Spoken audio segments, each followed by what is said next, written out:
Bienvenidos. Hoy veremos José en Egipto, de esclavo a gobernador. Una historia de fe y esperanza. El sol comenzaba a levantarse sobre las colinas de Canaán. Entre los hijos de Jacob había uno que brillaba con una luz especial, José, el penúltimo de 12 hermanos.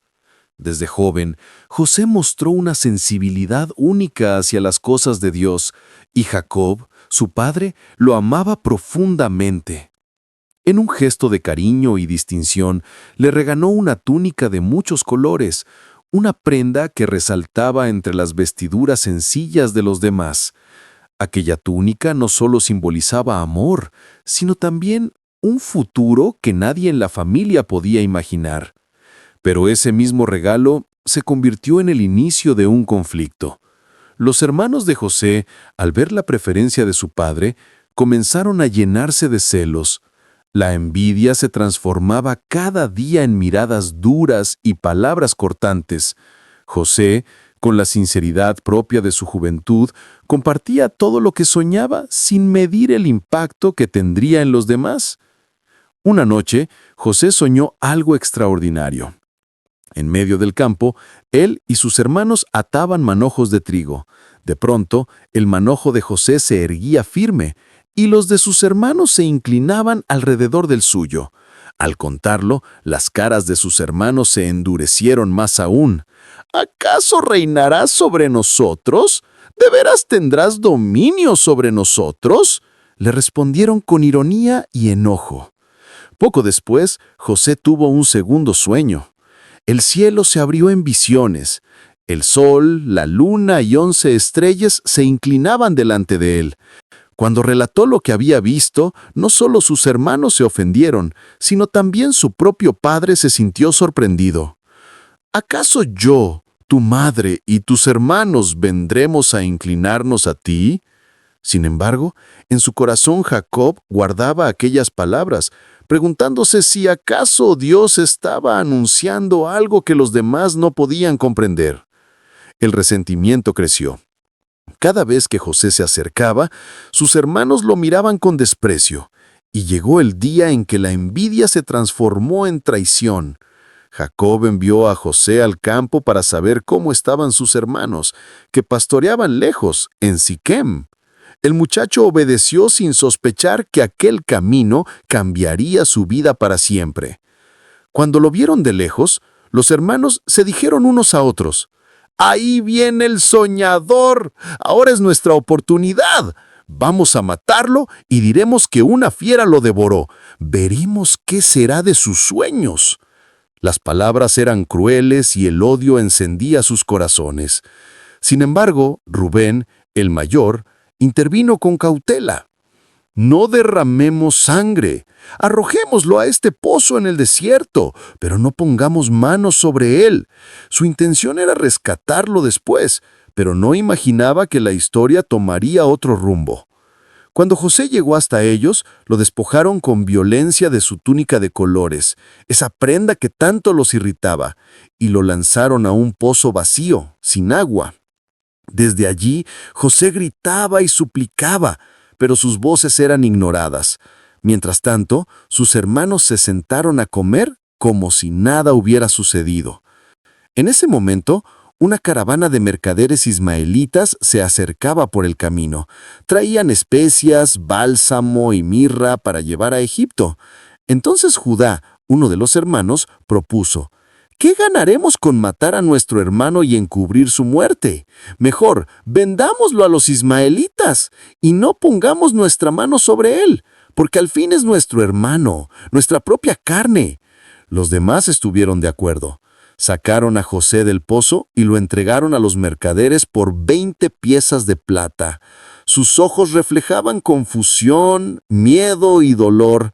En su corazón, sin embargo, se mantenía una chispa de fe, la certeza de que Dios no lo abandonaría. Encadenado, comenzó a caminar con la caravana hacia Egipto, sin imaginar que aquel país extranjero se convertiría en el escenario del cumplimiento de sus sueños. Mientras tanto, los hermanos ideaban cómo engañar a su padre. Tomaron la túnica de José, la mancharon con sangre de un cabrito y la llevaron a Jacob. Cuando la vio, su corazón se quebró. Creyó que su hijo había sido devorado por una fiera. Se rasgó las vestiduras, cubrió su rostro de acisa y lloró inconsolablemente, negándose a recibir consuelo. Esa noche, mientras Jacob sollozaba y sus hijos fingían compartir su dolor, José avanzaba en silencio bajo el cielo estrellado del desierto. Sus pasos resonaban entre cadenas y el murmullo de los mercaderes. Cada paso lo alejaba de la casa de su padre, pero lo acercaba al plan que Dios había preparado desde antes. José, encadenado en la oscuridad de la caravana, levanta su mirada al cielo y se pregunta: ¿dónde estás, Señor? No sabe que en medio de su sufrimiento, Dios ya está escribiendo un destino mucho más grande de lo que jamás soñó. El viaje hacia Egipto fue largo y doloroso para José. Con cada paso, las cadenas en sus muñecas le recordaban que ya no era el hijo amado de Jacob, sino un esclavo en tierra extranjera. Sin embargo, en lo profundo de su corazón mantenía viva la certeza de que Dios estaba con él. Al llegar a Egipto, fue vendido a Potifar, un alto oficial del faraón y capitán de la guardia. En la casa de Potifar, José trabajó con disciplina y honestidad. Pronto, su amo notó que todo lo que José hacía prosperaba. La bendición de Dios era evidente, y Potifar decidió confiarle la administración de toda su casa. Bajo el cuidado de José, las riquezas de su señor crecieron, y la paz reinó en aquel hogar. José no solo se destacó por su sabiduría, sino también por su apariencia. La Biblia lo describe como un joven hermoso y bien parecido. Esta cualidad llamó la atención de la esposa de Potifar, quien comenzó a mirarlo con deseo. Día tras día lo tentaba, invitándolo a acostarse con ella. José, fiel a Dios y respetuoso con su amo, respondía siempre con firmeza: «Mi Señor confía en mí y me ha entregado todo lo que tiene». ¿Cómo podría traicionar esa confianza? Y lo más importante, ¿cómo cometería yo semejante maldad contra Dios? Pero la insistencia no cesaba, hasta que un día, cuando José entró a la casa a hacer sus labores y no había nadie más dentro, la mujer lo tomó del manto y le rogó con fuerza. José, decidido a mantenerse puro, huyó de la habitación, dejando su manto en sus manos. La vergüenza y el rechazo hirieron el orgullo de aquella mujer. Con furia levantó un falso testimonio. Gritó a los siervos de la casa y les dijo que José había intentado aprovecharse de ella. Mostrando el manto como prueba, acusó al joven de un crimen que nunca cometió. Cuando Potifar regresó y escuchó la versión de su esposa, su ira se encendió y mandó encarcelar a José. Así, de la comodidad de ser administrador en la casa de un alto oficial, José pasó a las tinieblas de la prisión. A los ojos humanos, parecía una derrota, pero en el silencio de las celdas, Dios seguía con él. En la cárcel, José se ganó la simpatía del jefe de los guardias. Pronto, se le confió la responsabilidad de cuidar a los demás prisioneros. Una vez más, lo que José tocaba, prosperaba, aún en las circunstancias más duras. Fue en ese lugar donde conoció a dos hombres cercanos al faraón, el copero mayor y el panadero real, que habían ofendido a su señor y fueron encarcelados. Una noche, ambos tuvieron sueños extraños que los dejaron perturbados. Al verlos angustiados, José se acercó y dijo: ¿acaso no pertenecen las interpretaciones a Dios? Cuéntenme sus sueños.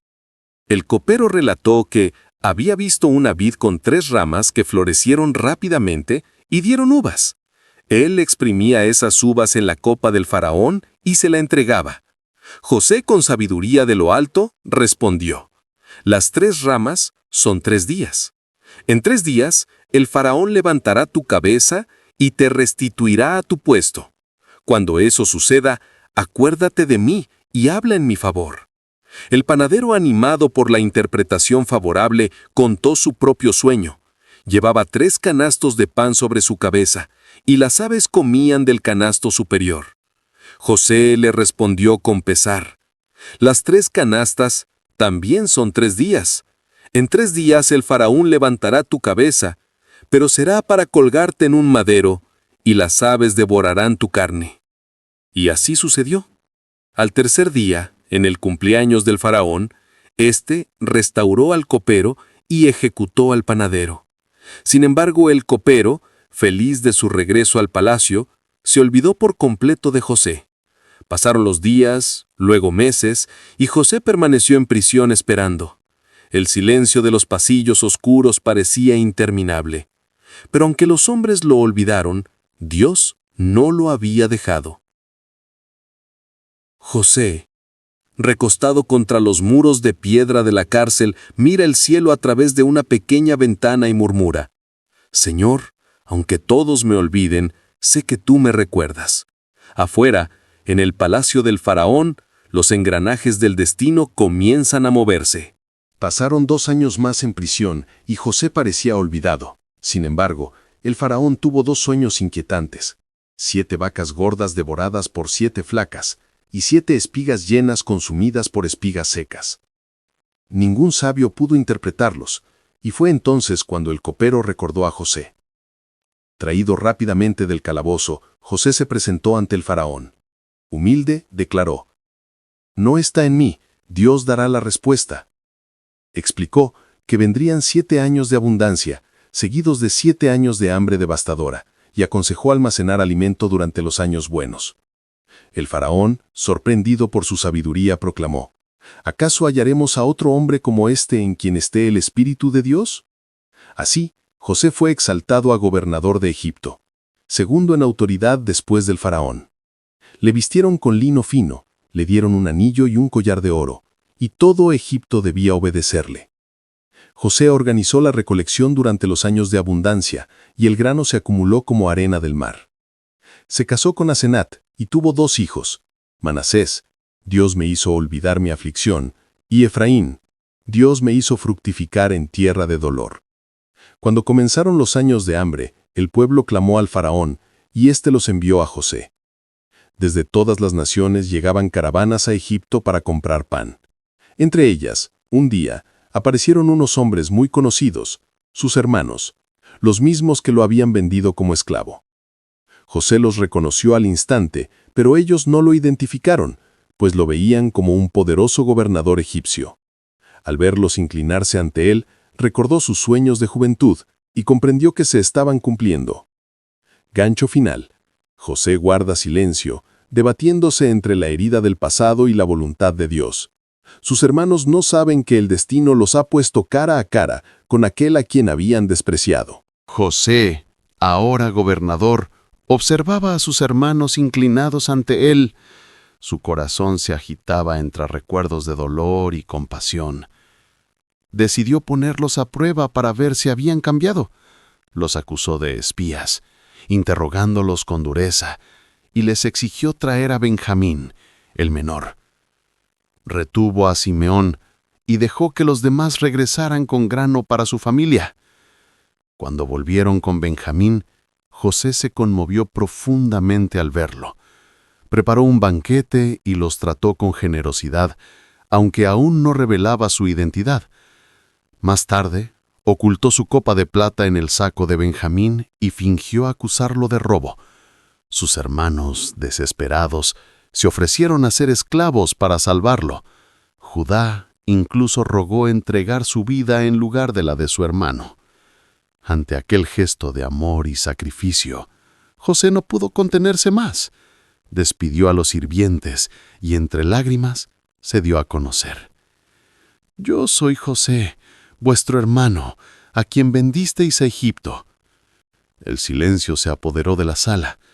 Sus hermanos quedaron mudos de asombro y temor, pero José los tranquilizó con ternura.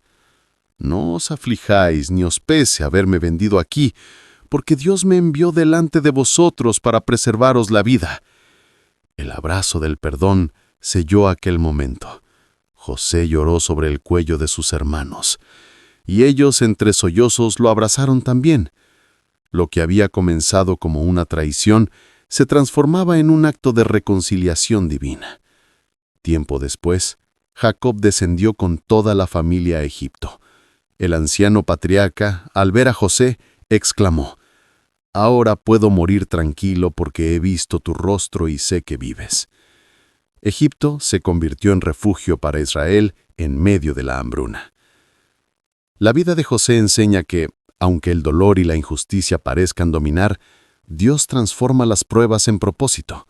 Lo que los hombres planean para mal, el Señor lo convierte en bien. Gracias por ver este video y acompañarnos en esta historia bíblica. Nos vemos en el próximo.